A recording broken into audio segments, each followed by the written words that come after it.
नमस्कार, मैं हूं आपके साथ अंकिता पाल। बुलेटिन की शुरुआत करते हैं हेडलाइंस के साथ।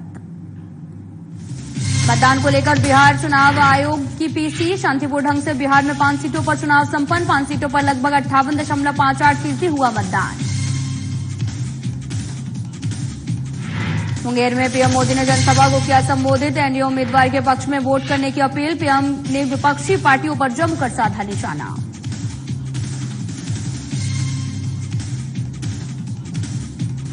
लोकसभा चुनाव को लेकर डिप्टी सीएम सम्राट चौधरी का बयान। लोकसभा चुनाव को बताया लोकतंत्र का महापर्व। लालू परिवार पर जमकर साधा निशाना।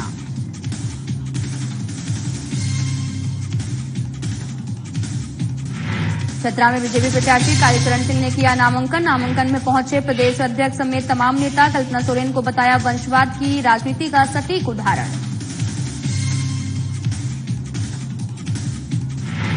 मधेपुरा में तालाब में डूबने से 2 बच्चों की मौत। तालाब किनारे खेलते समय हुआ हादसा। पीड़ित परिजनों का रो रो कर बुरा हाल।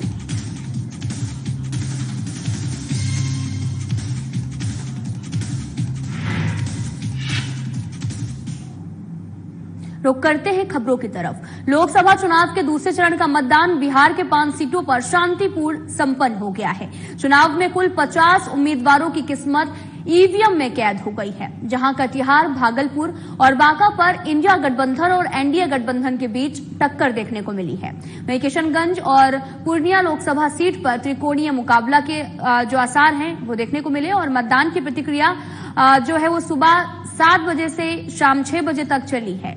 इन 5 सीटों पर 58.58% मतदान हुआ है। 2019 की तुलना में 4.25% वोट कम हुआ है। और साथ ही आपको बताते चले कि किशनगंज में 8, भागलपुर में 2, बांका में 1 और मतदान केंद्र पर वोट का बहिष्कार भी हुआ। अलग अलग मतदान प्रतिशत की अगर बात की जाए तो किशनगंज में 64%, कटिहार में 64.6%, पूर्णिया में 59.94%, भागलपुर में 51% और बांका में 54% हुआ है। हम लोग का 5 संसदीय क्षेत्र किशनगंज, कटिहार, पूर्णिया, भागलपुर, बांका, जिसमें कुल मतदान केंद्रों की संख्या था 9,322, जिसमें आज मतदान हुआ है। उसमें हम लोग का 6 बजे तक जो अनुमानित है उस वोटिंग परसेंटेज है 58.58 6 बजे तक अनुमानित है। लेकिन मैं आप लोगों को रिपीट करना चाहता हूं कि अभी भी सूचना हम लोग को मिल रही है कि 3 डिस्ट्रिक्ट्स में बहुत सारे मतदान केंद्रों पर अभी भी मतदान जारी है। ये नंबर फिर रिवाइज होगा। तो अभी तक जो 6 बजे तक जो हम लोग को इन्फॉर्मेशन मिला है उसके मुताबिक 58.58% है, जो 2019 में इन्हीं 5 लोकसभा क्षेत्र में मतदान प्रतिशत था 62.92। उससे अगर इस अनुमानित पर जाएंगे तो लगभग हमारा लगभग 4.25% हम लोग का अभी भी कम है। प्रधानमंत्री नरेंद्र मोदी ने मुंगेर में एनडीए द्वारा आयोजित सफियाबाद हवाई अड्डे में विशाल जनसभा को संबोधित किया। इस दौरान उन्होंने एनडीए समर्थित जेडीयू प्रत्याशी राजीव रंजन उर्फ ललन सिंह को भी भारी मतों से जिताने की अपील की। साथ ही वो विपक्ष पर हमलावर दिखे। इस मौके पर जेडीयू के राष्ट्रीय अध्यक्ष सह सीएम नीतीश कुमार और उप मुख्यमंत्री विजय सिन्हा, सम्राट चौधरी, मुंगेर लोकसभा के एनडीए समर्थित जेडीयू प्रत्याशी राजीव रंजन उर्फ ललन सिंह, बेगूसराय लोकसभा प्रत्याशी गिरिराज सिंह और जेडीयू के प्रदेश प्रवक्ता नीरज कुमार सहित तमाम लोग भी उपस्थित रहे हैं। वहीं प्रधानमंत्री नरेंद्र मोदी के आगमन को लेकर सुरक्षा की चाक चौबंद व्यवस्था भी की गई थी। कांग्रेस की लूट जिंदगी के साथ भी, जिंदगी के बाद भी, मरने के बाद भी लूटेंगे। कांग्रेस की इस योजना में आरजेडी उसके साथ कंधे से कंधा मिलाकर चल रही है। साथियों, युवाओं को ज्यादा से ज्यादा नए अवसर देना, रोजगार के मौके देना, ये एनडीए की प्राथमिकता है। एनडीए सरकार मुद्रा योजना, स्टार्टअप योजना से नौजवानों को लाखों रुपए की मदद दे रही है। मकसद यही है कि देश के युवा अपने स्टार्टअप शुरू करें, अपनी कंपनियां खोलें, अपने इच्छा अनुसार काम शुरू करें। लेकिन कांग्रेस नौजवानों की सैलरी, उनकी कमाई पर, छोटे उद्योगों पर की कमाई पर भी भारी टैक्स लगाना चाहती है। चतरा के बीजेपी प्रत्याशी कालीचरण सिंह के नामांकन कार्यक्रम में शिरकत करने बीजेपी प्रदेश अध्यक्ष सह पूर्व सीएम बाबूलाल मरांडी और नेता प्रतिपक्ष अमर बाबरी चतरा पहुंचे हैं, जहां उन्होंने महागठबंधन और राज्य सरकार पर जमकर हमला बोला। बाबूलाल मरांडी ने कहा कि बीजेपी लोकसभा चुनाव में हर हाल में 400 सीट लाएगी। वहीं गंडे उपचुनाव को लेकर भी बाबूलाल मरांडी ने कहा कि गंडे में बीजेपी प्रत्याशी जीतेगा। नेता प्रतिपक्ष अमर बाबरी ने भी ये भी कहा कि पूर्व सीएम हेमंत सोरेन की पत्नी कल्पना सोरेन की वंशवाद की राजनीति का सटीक उदाहरण बताया है।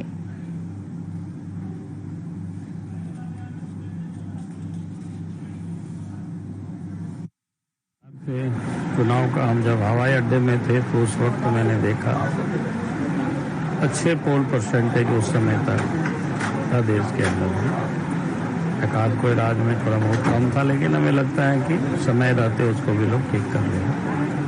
और भारतीय जनता पार्टी या देश के प्रधानमंत्री नरेंद्र मोदी जी ने जो जनता के समक्ष एक लक्ष्य रखा है 400 पार का, तो मैं कह सकता हूं कि वो इस बार निश्चित रूप से पूरा होना है। और चतरा लोकसभा सीट में भारतीय जनता पार्टी भारी वोटों से जीत दर्ज करेगी। भ्रष्टाचारी को कितना भी ओहदे का बड़ा क्यों नहीं हो जाए, उसको बचने का यहाँ कोई रास्ता नहीं है। आज उसी कारण से मुख्यमंत्री जी, पूर्व मुख्यमंत्री या जेल के कारण है, उनके लिए खुद जिम्मेवार है, उनकी पार्टी जिम्मेवार है, उनके परिवार जिम्मेवार है। इसमें भारतीय जनता पार्टी का कहीं किसी प्रकार का कोई भूमिका नहीं है। कल्पना सोरेन को लेकर कल्पना जी आई हैं वंशवाद के उस परम जो सत्य है कि भाई परिवार में ही लोग योग्यता और क्षमता वाले होते हैं। ये हम लोगों का दबाव था प्रधानमंत्री जी का पूरे वंशवाद और परिवारवाद की राजनीति के खिलाफ, जो उनका लगातार जनता का जन जागरण था, जिसके दबाव में आकर के झारखंड मुक्ति मोर्चा ने चंपाई सोरेन जी को मुख्यमंत्री बनाया। लेकिन सत्ता का केंद्र बिंदु तो अभी भी वही सोरेन परिवार ही है। दूसरे चरण के मतदान को लेकर सम्राट चौधरी ने कहा कि ये लोकतंत्र का महापर्व है, सभी मतदाताओं को बढ़ चढ़कर इसमें हिस्सा लेना चाहिए। आगे उन्होंने ये भी कहा कि संविधान को जिस तरह से नरेंद्र मोदी की सरकार ने 10 साल तक बचाकर रखा है, आगे भी बचाकर रखने का काम करेंगे। तेजस्वी के द्वारा प्रधानमंत्री से 10 सवाल पूछे जाने पर भी कहा कि स्वाभाविक है और उन्हें कोई भी काम नहीं है।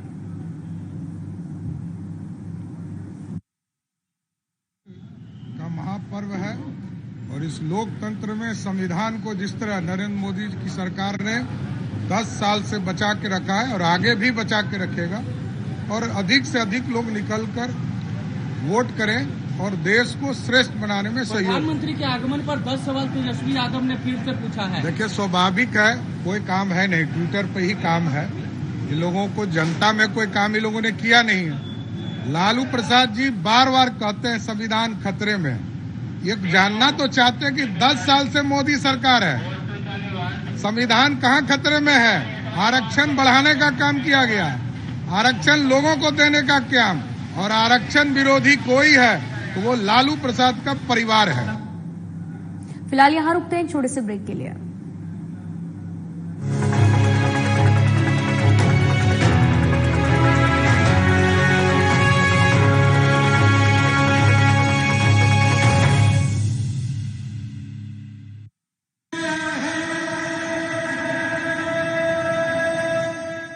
लोगों से यही मैं दरख्वास्त करता हूं कि आप वोट करने जाइए। ये हमेशा एक सोच होती है कि ना मेरे एक वोट से क्या होगा, कुछ नहीं फर्क पड़ता है। आप जाइए, अपने देश का भविष्य अच्छी तरह से आगे लेना चाह रहे हैं तो जिसे भी आप देना चाहे वोट, आप वोट दीजिए, क्योंकि हर एक वोट विल मैटर। मैं यही उम्मीद करता हूं आपसे कि आप जाएंगे और वोट जरूर करेंगे।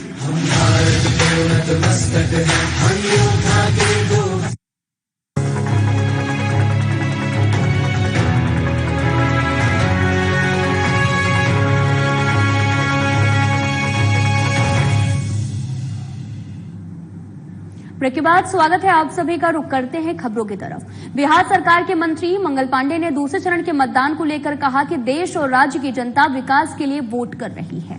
उन्होंने आगे ये भी कहा कि देश को आगे बढ़ाने के लिए एक मजबूत सरकार की जरूरत होती है। वहीं उन्होंने तेजस्वी के 10 सवाल पर भी कहा कि तेजस्वी को ही जवाब देना चाहिए कि उनके माता पिता के राज में 15 साल में क्या हुआ था, बिहार में गुंडों का राज कैसे स्थापित हुआ।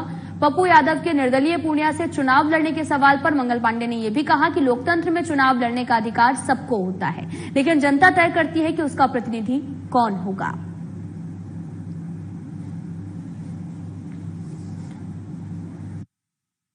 माता पिताजी के राज में 15 साल में क्या हुआ था वो तो बोलते नहीं है।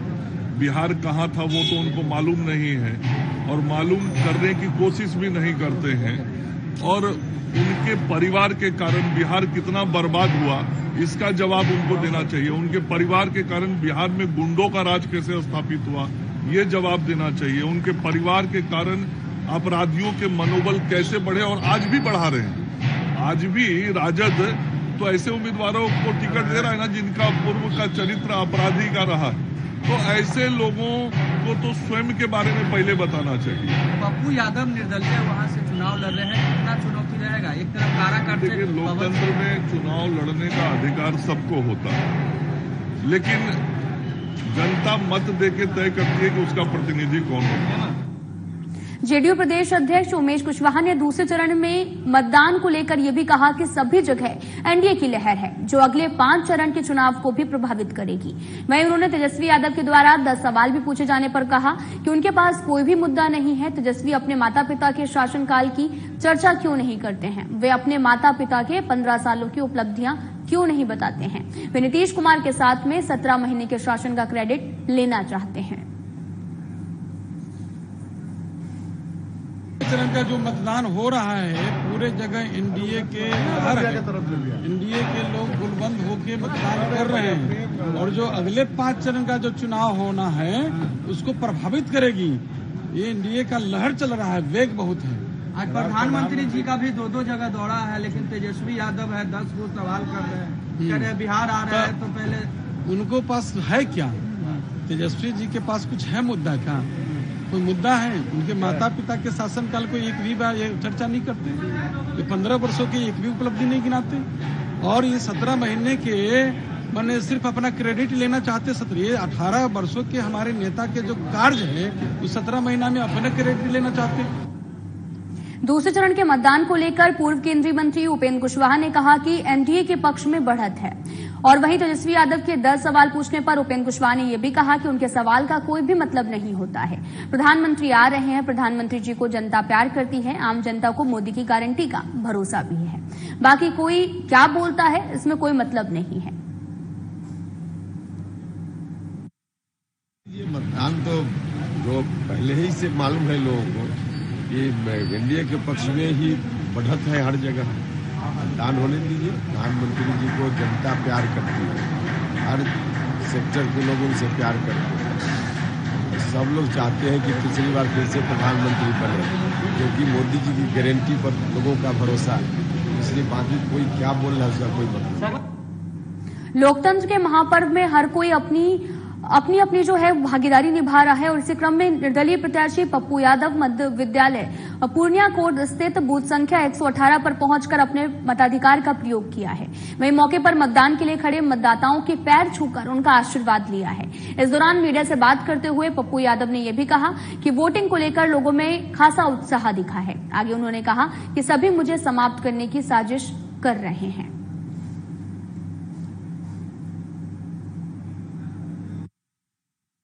की जनता से कहूंगा कि ये लोकतंत्र बचाने के लिए और अपने के लिए वर्ल्ड हिस्ट्री बनाए, इसके लिए एक माँ बहनों को घर से निकलकर मतदान केंद्र पर जाकर लोकतंत्र और इस पवित्र महापर्व के भागीदार बने और न्यू वोटर से कहेंगे कि आप आज छोड़ दीजिए सभी सोशल मीडिया, पहले वोट गिराइए। बगल में मोदी जी आ रहे हैं, उसको क्या अररिया में आज मोदी सर मुझको तो समझ में नहीं आता है, सबको अधिकार है ना। आए थे ना पूर्णिया आए थे, सब वोटर पप्पू यादव के साथ है। पप्पू जी सामने देखिए, बीजेपी को जो चाहते हैं लाइक करते हैं। आपको नहीं लग रहा बगल में आ रहे हैं तो उसका इम्पैक्ट पड़ेगा अगल बगल के? सर मुझको तो समझ में नहीं आता है, यहाँ सिर्फ बेटे का इम्पैक्ट है। तो बढ़ते आगे, राजधानी के जीडी गोयनका पब्लिक स्कूल में 3 दिवसीय कार्यक्रम का आयोजन भी किया गया है, जिसमें मुख्य अतिथि के रूप में विकास भारती के सचिव पद्मश्री अशोक भगत, कई गणमान्य अतिथि सहित विद्यालय के सैकड़ों विद्यार्थी मौजूद रहे। विद्यार्थियों ने अतिथियों के बीच में नृत्य प्रदर्शन कर उनका स्वागत किया है। मौके पर अशोक भगत ने विद्यार्थियों का हौसला अफजाई करते हुए बताया कि परिस्थितियों से लड़ना चाहिए, न कि उससे डर के घबरा जाना चाहिए। बच्चों को भी आगे बढ़ने के लिए क्या कुछ प्रोत्साहित करने वाली बात कही है, आपको सुनाते हैं।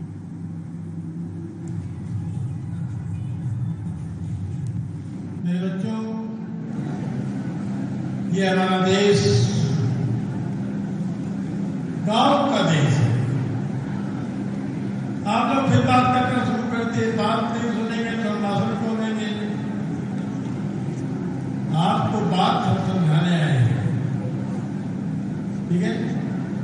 समझोगे कि नहीं? बात समझना चाहते हो? बात समझना चाहते हो? हाँ या ना? तो साफ करो। आप अभी हमने कर्नल बख्शी की बहादुरी सुनी। एक बार हम सब खड़ा होकर उनको क्लैपिंग करके सल्यूट करेंगे। सभी लोग हमारे देश के निर्माण से नायक है। भारत माता की जय। बैठ जाओ। इन्होंने बहादुरी के किस्से सुनाए। राजधानी रांची के कई इलाकों में वाहन चोरी की शिकायत मिल रही थी और इसी सूचना के आधार पर एसएसपी के निर्देश पर टीम का गठन किया गया। पुलिस ने रांची के मोहराबादी रजिस्ट्री कार्यालय के पास में वाहन चेकिंग के दौरान चोरी की बाइक में फर्जी नंबर प्लेट लगाकर चला रहा था। युवक को गिरफ्तार किया गया। पूछताछ के दौरान अन्य चोरों के बारे में भी पुलिस को जानकारी हुई। चोरी की 2 मोटरसाइकिल के साथ में 3 अपराधी गिरफ्तार किए गए हैं। गिरफ्तार अपराधियों में संजय सिंह, विक्की साव और साथ ही पीएलएफआई के पूर्व अपराधी विशाल स्वासी और को गिरफ्तार किया गया, जिसका पूर्व में आपराधिक इतिहास भी रहा है। पुलिस को जानकारी मिली है कि फर्जी नंबर प्लेट लगाकर चोरी की गाड़ियों का इस्तेमाल कई अलग अलग कांडों में किया जा रहा था। वहीं कई गाड़ियों को दूसरे जिले प्रदेशों में भी बेच दी जाती थी। शहर में लगातार चेकिंग पॉइंट लगाई जा रही हैं, हम लोग उसको मॉनिटर कर रहे हैं। इसी चेकिंग के क्रम में कल मोराबादी टीओपी के पास से हमारे टीओपी में एएसआई विकास कुमार सिंह के द्वारा एक फर्जी नंबर लगा करके गाड़ी जो है वो चलाते हुए एक व्यक्ति को पकड़ा गया। जब उनसे गहराई से पूछताछ की गई है, व्यक्ति का नाम संजय सिंह है, ये रहने वाले बरियातू के हैं। इनसे जब पूछताछ किया गया तो इनके द्वारा बताया गया कि ये सुखदेव नगर थाना क्षेत्र में एक विक्की शॉप है, उनसे ये बाइक लिए हैं। और जब उनसे हम लोग ने जब उसकी गिरफ्तारी की गई है निशानदेही, उसकी निशानदेही पे, तो उस व्यक्ति के द्वारा बताया गया कि ये ऑलरेडी और भी पहले से गाड़ियां चोरी किए हैं। फिर हम लोगों ने तीसरे व्यक्ति विक्की शॉप को लेकर के गए तो फिर एक और गाड़ी हमें बरामद हुई है। दोनों गाड़ी चोरी की है और एक विक्की शॉप, एक विशाल कुमार स्वासी नाम व्यक्ति है जो ओरमांझी के रहने वाले हैं। तीसरा व्यक्ति, इनके पास से जब इनका छानबीन किया गया तो ये एक पुराना अपराधी रहे हैं और खास करके ये 3 मर्डर केस के एक्यूज रहे हैं। आयोग ने सख्त निर्देश दिया है कि जो भी वारंटी है उनको चुनाव से पूर्व जो है उनकी गिरफ्तारी सुनिश्चित करें।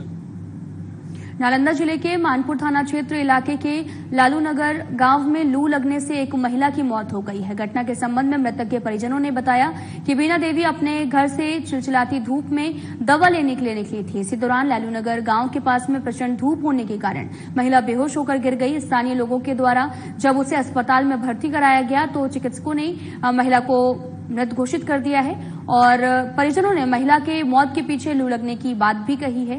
नालंदा जिले में शुक्रवार का दिन काफी गर्म रहा है और प्रचंड गर्मी होने के कारण सड़कों पर लोग कम ही नजर आए। और मानपुर थाना अध्यक्ष ने यह भी कहा कि पोस्टमार्टम रिपोर्ट आने के बाद ही घटना के असली कारणों का भी पता चल पाएगा।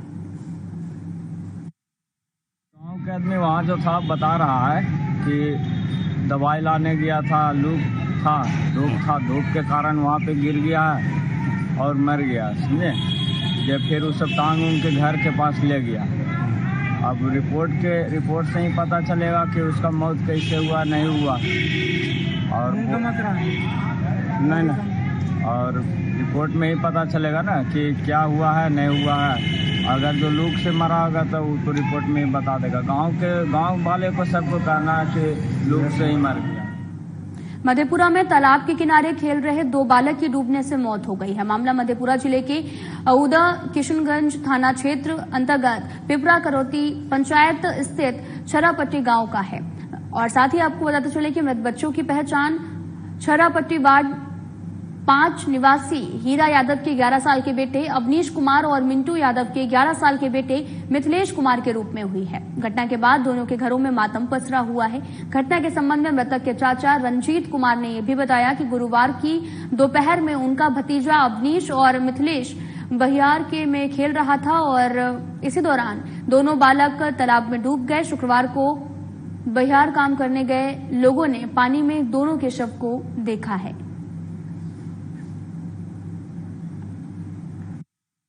बहियार में पोखर था और पोखर में बन गया और उसी कारण पैर फिसलने से 2 बच्चे की मौत हो गया।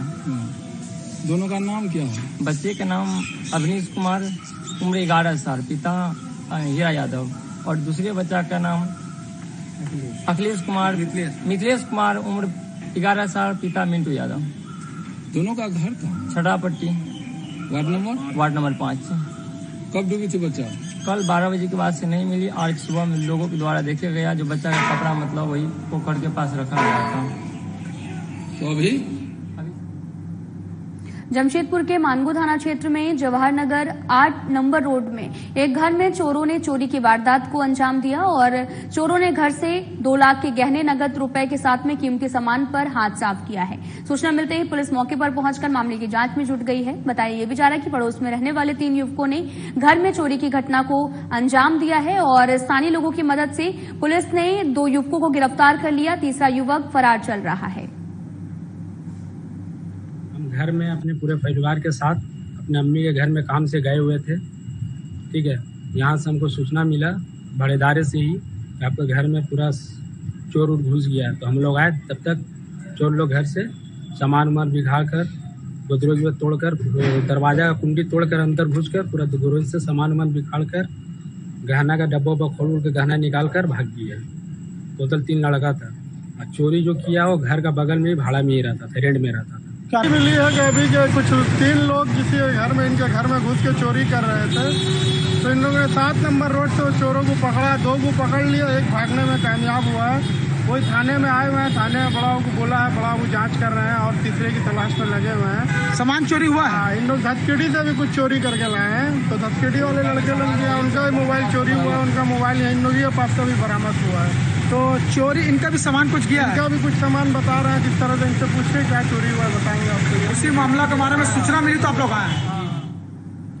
मोतिहारी पुलिस को बड़ी कामयाबी हाथ लगी है। पुलिस ने कुख्यात अपराधी को, आपको बताते चले कि समीर खान को गिरफ्तार किया है और समीर खान पर पुलिस ने 10,000 रुपए का इनाम भी घोषित किया था। बताया ये भी जा रहा है कि पुलिस ने कार्रवाई पूर्वी चंपारण पुलिस अधीक्षक कांतेश कुमार मिश्र को मिली गुप्त सूचना के आधार पर की है। और दरअसल सूचना मिली थी कि कुख्यात अपराधी समीर खान को छतौनी थाना क्षेत्र में देखा गया था, जिसके बाद में एएसपी शिखर चौधरी के नेतृत्व में टीम का गठन किया गया है और गठित टीम ने छतौनी थाना क्षेत्र के खुदानगर में छापेमारी की और जहां से समीर खान को गिरफ्तार किया गया है।